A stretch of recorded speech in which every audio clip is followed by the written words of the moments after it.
Warning: some contents may be disturbing. Viewer discretion is advised.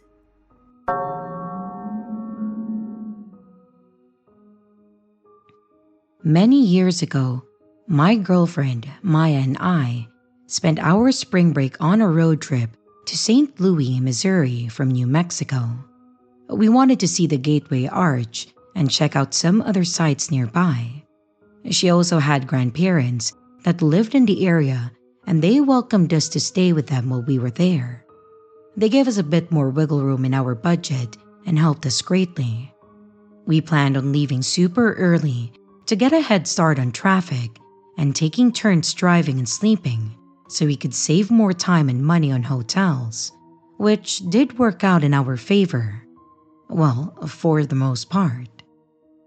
Most of the drive went smoothly. We had printed out our drive and directions and even planned out our stops. Yeah, we printed directions. That should tell you how long ago this was. We ate, made our planned stops with minimal detours or extra stops, and we slept all according to plan. What we didn't account for, though, were the Midwestern storms. We had stopped at a gas station in eastern Kansas to fuel up, and then it had started raining. And no big deal. We had a fully functional car, so the wiper blades worked just fine. We got back on the road and continued on. Knowing we only had about 4 or 5 hours left of our drive. But it hadn't been even an hour later when the rain began pouring. I lived in New Mexico all my life.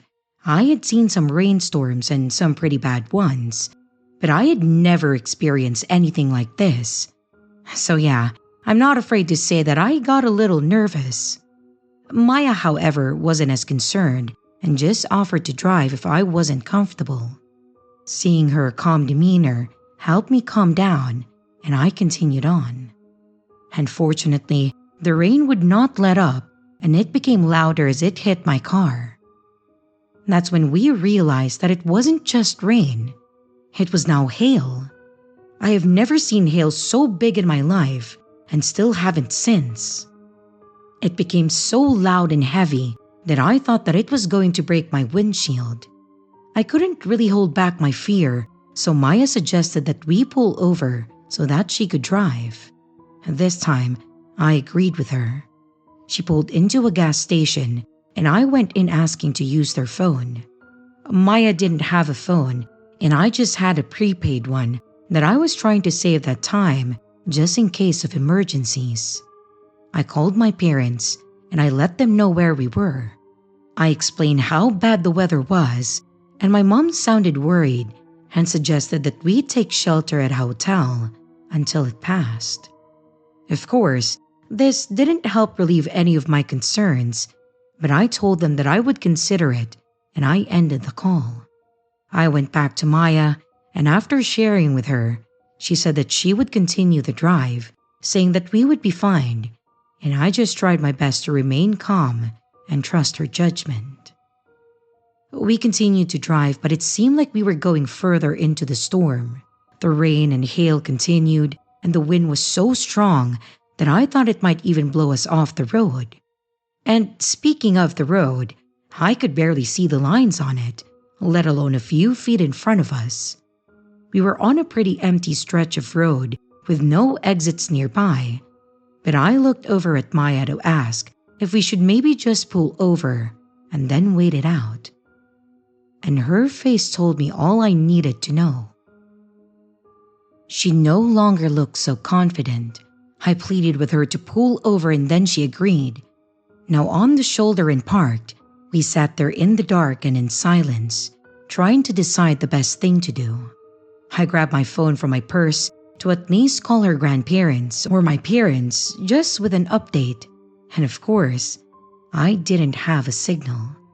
It was a bit concerning, but I told myself that we were parked, so we should be okay, right?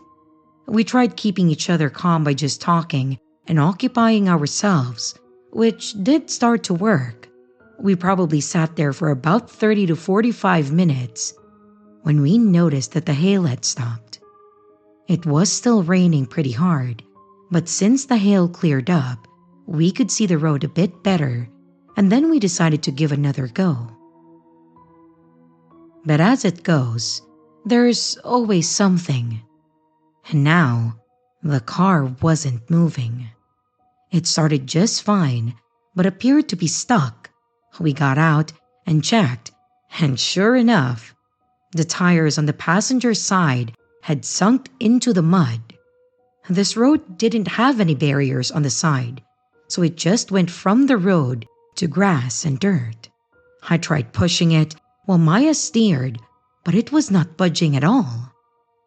But then, when we finally got some movement, it began sliding more into the shoulder, almost like it was fishtailing. I'm sorry, I'm not good with cars at all, and I'm not sure how to better describe it. At this point, there was no way that we were going to be able to get the car out alone. We got back in the car, now soaked, and grabbed our beach towels from our bags. Cue the worried feelings again. Now, we were definitely stuck in the storm, in the middle of nowhere, late at night, and had no options. I still didn't have a signal, and neither of us had any other ideas. I just really hoped that we wouldn't start hearing tornado sirens too. We just grabbed some snacks from our food bag, and we tried to wait it out and hope for the best. Honestly, this whole thing took a lot out of us, not to mention the whole drive prior, so we both started getting drowsy. As we were laying back, trying to relax and stay calm, we saw lights coming from the opposite direction towards us. And to our surprise, they slowed down, stopping next to us, and rolled down their window. It was an older man in a pickup, and he said the best thing that I had heard that night. "Y'all need some help?" We probably should have been a little hesitant at first, but for the same reasons as above, middle of nowhere, stranger, etc., etc., but we were so desperate that we decided to take the risk. The man got out of his truck, put some kind of board between my back bumper and his front, and then pushed my car while Maya steered it. It came out like it was nothing, and the man's truck plowed right through the mud too. And by the end of it, we were all completely exhausted, soaking, and freezing. But finally, with the man's help, we managed to get our car back on the road. He even followed us to the next exit, which had a McDonald's, to make sure that we made it out okay. We were incredibly grateful to that man. He could have kept on driving, he could have been a creep, and we would have had nowhere to go. But instead, he stopped and helped two dumb girls stuck in a ditch. We tried to pay him as a thank you, but he refused and said that he was just happy to help. We went in, used their phone to call my parents, her grandparents, to give them all an update, and then we decided to sleep in our car in the parking lot for a few hours, just hoping that by the time that it was lighter out, the rain would have dissipated. Thankfully it did, and we made it to her grandparents' place with no other issues. Overall, it ended up being a great trip, but I told Maya that never again will I drive anywhere in the rain with her. Well, I'm partially joking, but it was also nice to see that there are still good people out there willing to lend a hand.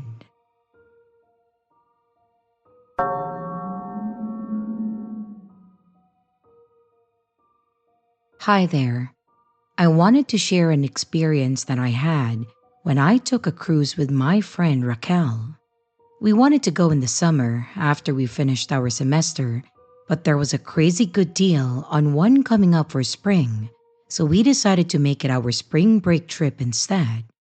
With the timing, we would probably miss the first few days back, but we both thought that it was worth it. The first few nights were fantastic, but it was several nights in that weird events began to occur. I started feeling unwell, So I told Raquel that I was going to head back to our cabin. After my nightly routines, I laid in bed, trying to fall asleep while watching some show on my laptop. I had finally started falling asleep when something caused me to wake up. I lay there in the dark, trying to drift back off when I started hearing whispering. I ignored it at first, thinking that it was just people in the halls. But then it dawned on me that it was very clearly whispering. It was normal to hear people talking and laughing in the halls, but it was always muffled. This was a very clear whisper. I turned back over to see if maybe Raquel had come back, or if it was maybe something playing on my laptop. However, my laptop had gone to sleep mode and nothing was playing, and Raquel was of course nowhere in sight.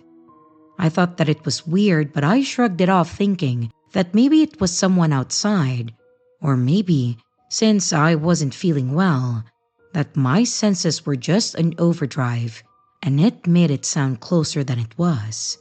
I ended up just turning something else on Netflix and I fell back asleep. The next day, the whispering didn't even cross my mind. When I woke up, Raquel was in her bed, and then we got dressed and enjoyed another day. We were going to be at the Caribbean that day, so we didn't spend a whole lot of time on the ship. When it was time for us to get back on the ship, we planned on going to see the show that they were hosting. But I wanted to take a shower before, so we both went back to our cabin. After she changed, she said that she was going to head to the dining hall, and I agreed as I got in the shower.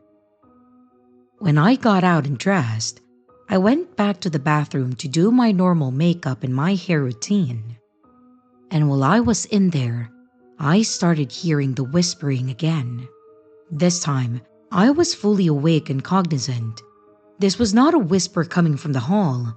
I walked out of the bathroom, I looked around the room, and when I didn't see anyone, I called out, "Hello? Raquel?" But I didn't get an answer. I went and I checked the door, and I saw that it was still locked too, so I was just confused. I could clearly hear a whisper. I couldn't make out any words, but it may have been because it also sounded really fast. This kind of spooked me, so I quickly finished what I was doing and I went to find Raquel.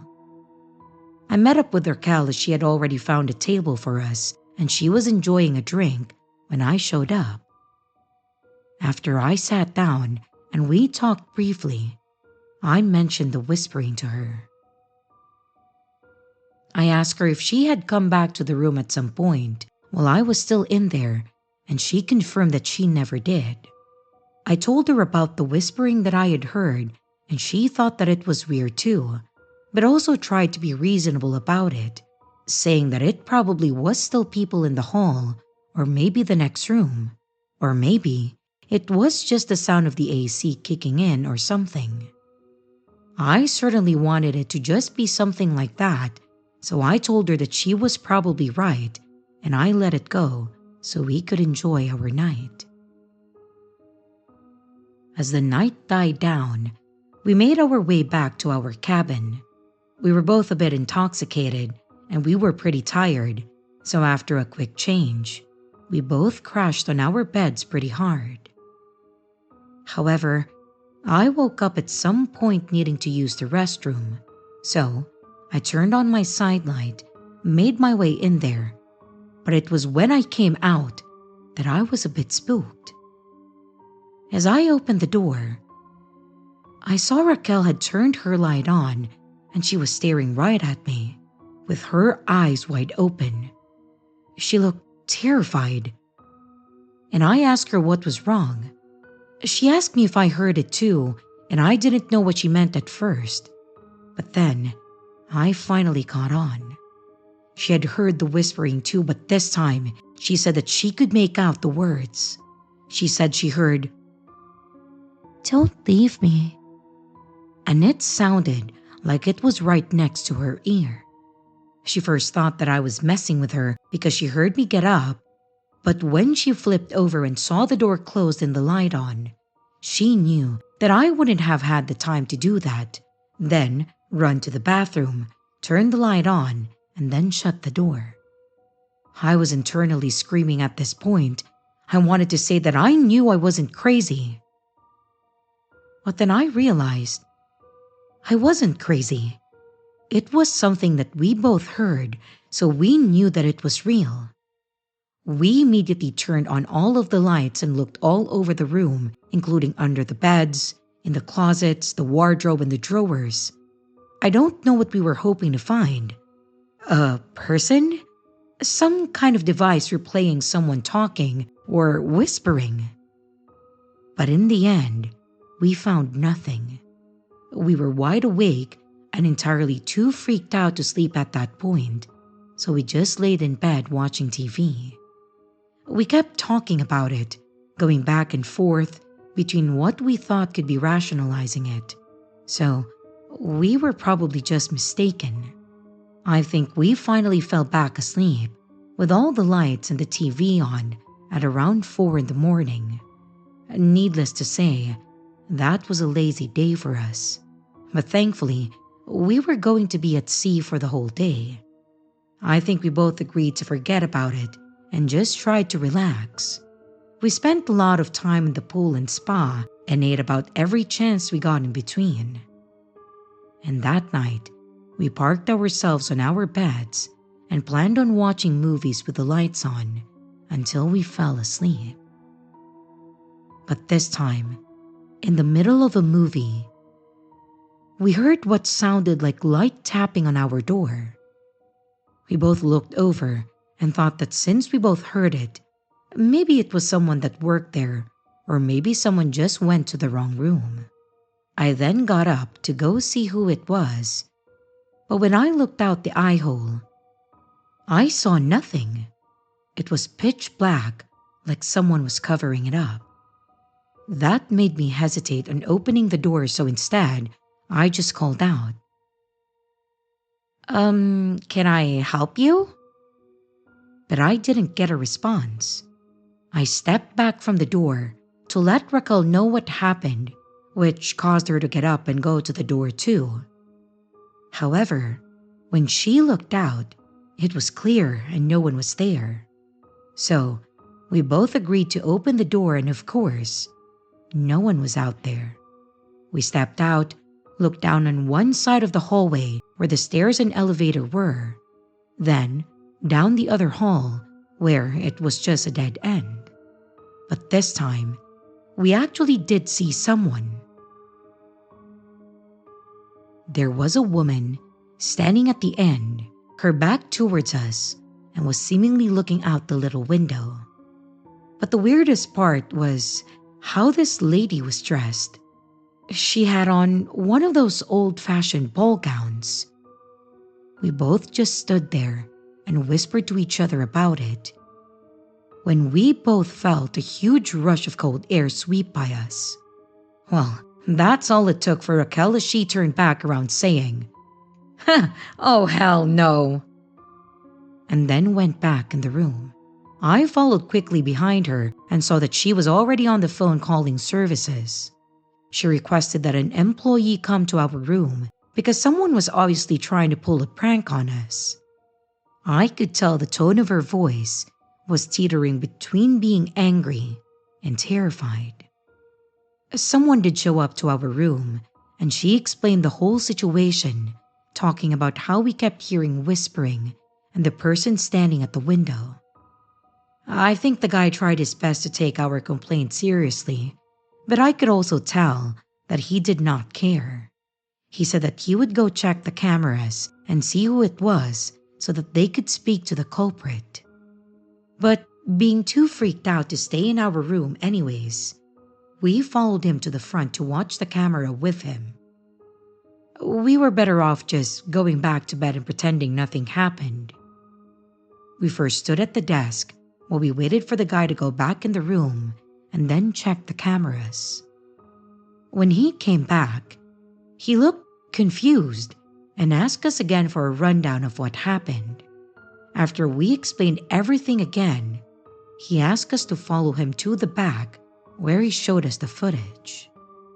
We saw the hall with our door on the right and all the way to the end where the window was. There was no movement and no people. It was completely still. Then, unexpectedly, the light seemed to dim or just got slightly darker, similar to what you might see if someone put their hand or something else in front of the light or above the camera, creating a shadow. So, it was there for a few seconds, and then shortly after the light went back to normal, you could see us open the door and then walk out. We stood there, looked around, and then looked back towards the window and at each other, pointing out the person before then running back in. We saw this all play out again except there was no lady at that window. We were shown staring in the direction, but there was nothing there.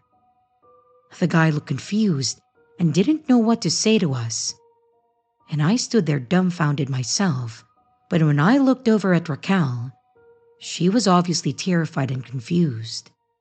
The only thing she said was, "I know what I heard, and I know what I saw, and I'll be damned if I have to sleep in that room another night." The guy then escorted us back to the desk and asked us to wait there. The whole time Raquel kept looking around the area, eyes wide like she was paranoid. I have never seen her like this before. And the only thing I knew she was afraid of were bugs. But usually, she just ran away from them, letting out some kind of yelp. But she looked terrified. I tried asking her if she was all right, and she just said, "I know you saw it too." Surprisingly, the guy came back and said that he could move us to another cabin, but that it would be a slight downgrade. And before I could say anything, Raquel said that it was fine, and we went back to get our things. We silently and quickly packed our stuff, and then we went to our new room, all while the guy was apologizing to us. And once we got settled in, we went to bed saying very little with the lights and TV still on. The next day, Raquel had done a complete 180, and she was back to being her bubbly, enthusiastic self. And to both of our surprise, I'm sure, we didn't have another event for the rest of the trip. I asked Raquel again about it when we went home, and she refused to talk about it, saying that she didn't want any negative energy or bad spirits to follow us. So I was left on my own with the thoughts of what the hell we experienced. I'm conflicted to look into possible hauntings on cruise ships or mysterious deaths or disappearances. But while I may not be religious, what I saw and what Raquel told me is enough to make me hesitate. So instead, maybe I'll ask, has anyone ever experienced something similar while on a cruise?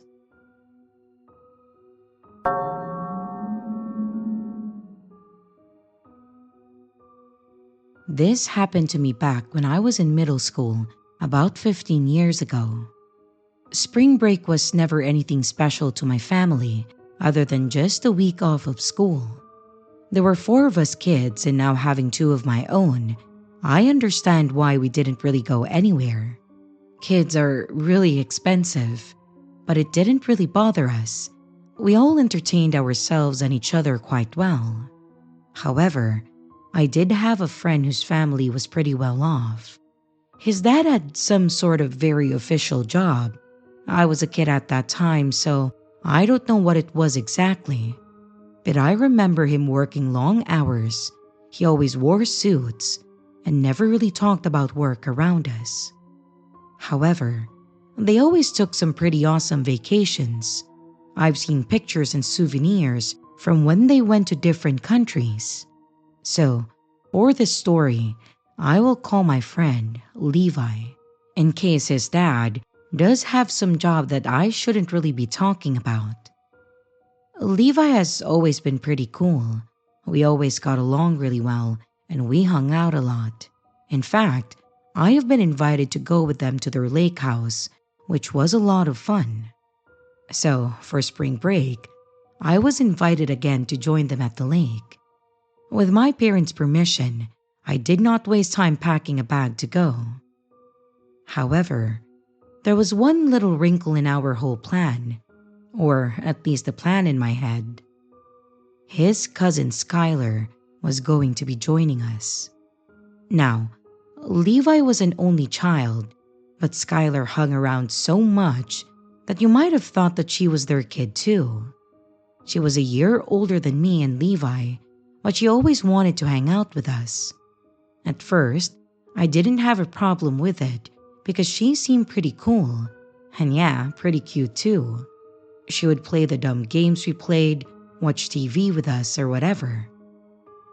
But I started noticing pretty quickly that she was a little weird. For example, we were outside trying to start their fire pit when we picked up an old log that was on the ground. Underneath it were tons of pill bugs and other bugs, I'm sure. And being the type of kids we were, we started picking them up and then throwing them at each other. I know it was dumb and mean, but that's just who we were, and we were kids too. Skylar was there, and she was even joining in on it. But then, she just stopped out of nowhere, and then started humming. We noticed her doing this, so we stopped to see what was happening. When she then crushed them in her hand, and then rubbed it on her face. Then she started laughing and chasing us, like she was going to wipe it on us. So, maybe not creepy, but definitely really weird, and especially being a girl. I was used to girls our age wanting to look pretty and nice, so it wasn't something that I expected at all. And by the look on Levi's face, he didn't expect it either. So, other than that memory, she's done some other weird things, such as when her mood would shift in a blink of an eye. We would be watching a movie and laughing, and she would just stand up and storm off angrily. I've seen his mom trying to talk to her, and she would just be screaming and pacing back and forth or rocking. Now, before you say anything, I know a lot more now as an adult, but I didn't understand any of this as a kid. I just tried my best to steer clear from her and just dealt with it as I really enjoyed hanging out with Levi. So anyways, back to our spring break. It was going to be me, Levi, Skylar, and Levi's parents. We got to the lake house, started making sleeping arrangements, and planning on what we wanted to do. We took their paddle boat out on the lake, and then we went fishing. We made a fire out there too, and even had a day out on their boat. It had actually been a lot of fun, and even Skylar was manageable with minimal breakdowns. At some point during the trip, his dad had to leave and wouldn't be back that following night.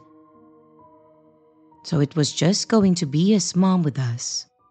She decided that she would get dinner for us instead of making it that night, so she left to pick it up, which was probably about 20 to 30 minutes away from the lake. Skylar was out on the back deck reading a book, and we were still inside at this time, playing a video game. We had brought our DS with us. His mom told us that she was leaving and that we could stay in or go out, but we couldn't leave the property, which was fine by us. We decided to go out back and fish from the dock as we didn't want to log out the paddle boat again. When we got out there, Levi realized that we had forgotten something, so he went back inside to look for it, and I decided to sit on one of the chairs next to Skylar and try to be nice to her.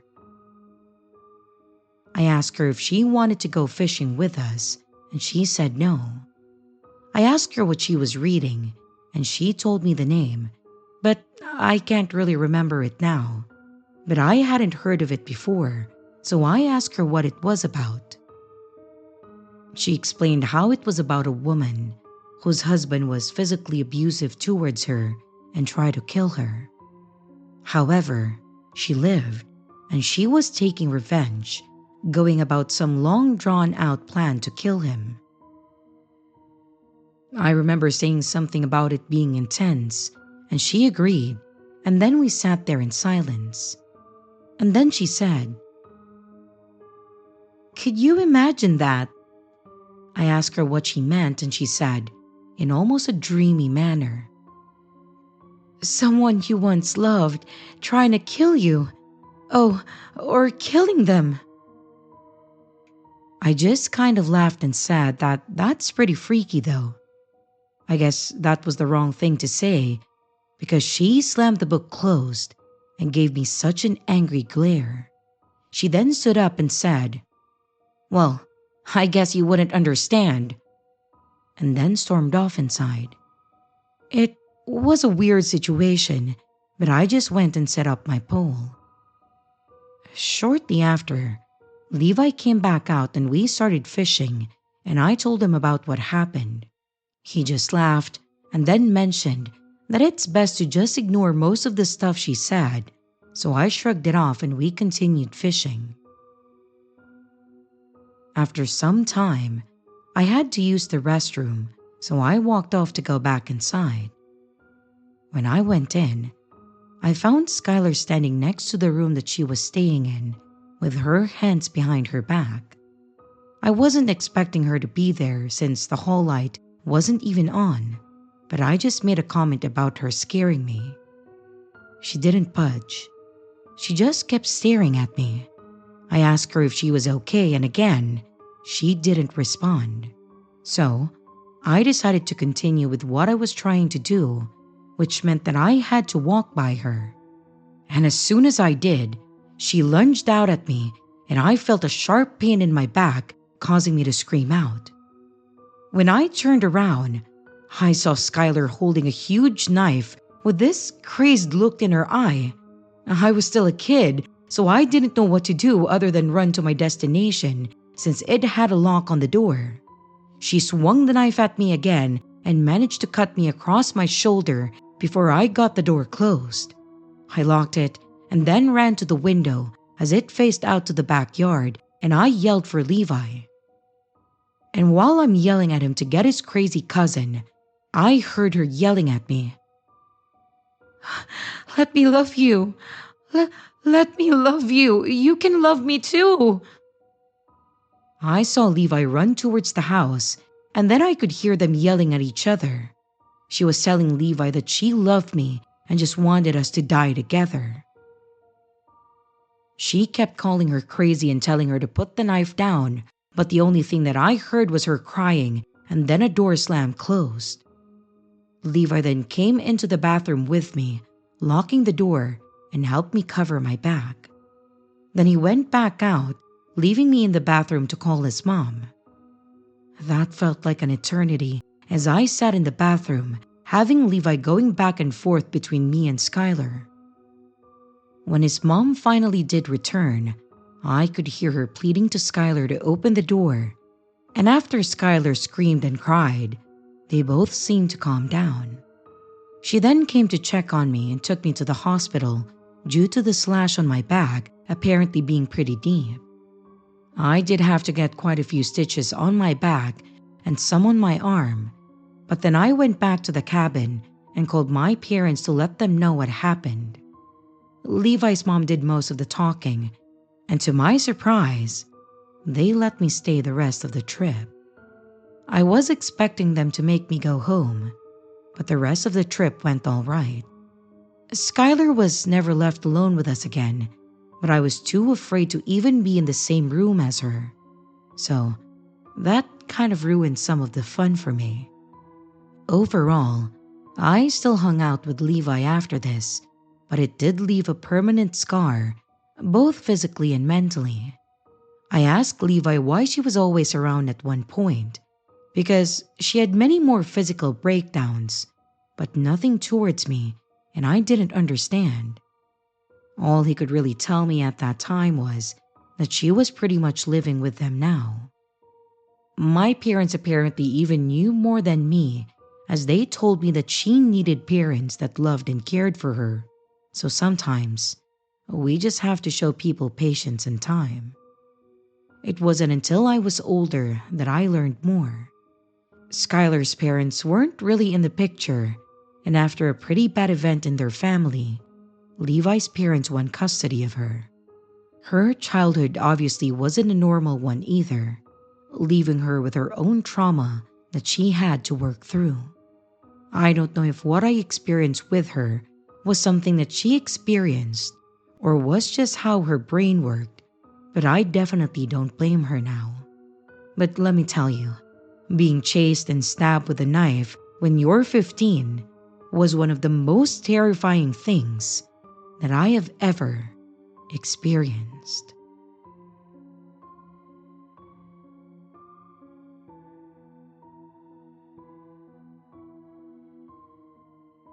And here's the riddle for this video.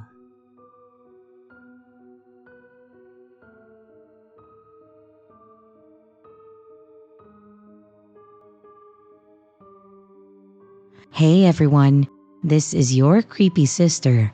Thank you so much for watching the video. I do hope you enjoyed it.